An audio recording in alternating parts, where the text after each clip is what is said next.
Another good tip that I have for people is to always keep on learning, okay? That is, I think, one of the most important things, especially as an independent on-site artist or as an independent content creator on social media, okay?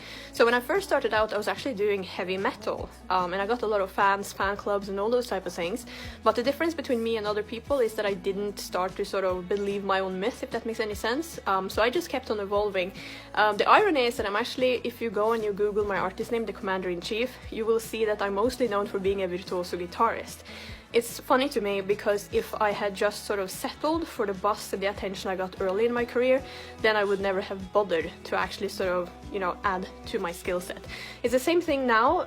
If you go and you, once again, if you go here on TikTok and you check out the Commander-in-Chief, you will see that I am uploading all these opera videos. So that's right, you know, I've now added another thing to my CV and another thing to my skill set. And in my honest opinion, you can only win if you actually do that. One of the biggest faults when it comes to musicians and probably online personalities as well is that, okay, you get praise for one thing and then you start believing all of that, or you know, it kind of gets to your head, and then you get stuck, you know what I mean, or you stop practicing because, you know, you go into a studio and you have a positive experience where, you know, the sound engineer and the producer really likes you and think you're really talented, so you stop practicing. And there is kind of this thing in the music industry where people are good with their first album. By the time they come in to do their second album, a lot of times musicians have kind of stopped practice because they got all these fans and all this press, so they think they're amazing, so they stop practicing, and then the second album will totally suck and require a tremendous amount of editing and engineering work just to sound acceptable, okay?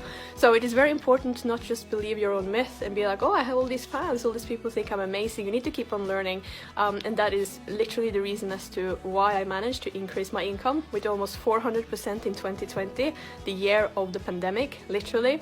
So it's only really because of my curiosity when it comes to learning new things that I was able to actually do that, okay? So if you want to know more, go and check out my book, How to Survive as a Musician in the Digital Age, where I literally share all of my secrets. So keep on learning, add to your skill set and add to your CV, and even if you get fan clubs and fans and stalkers and all type of stuff, don't pay attention to it, because the most important thing are the skills that you have.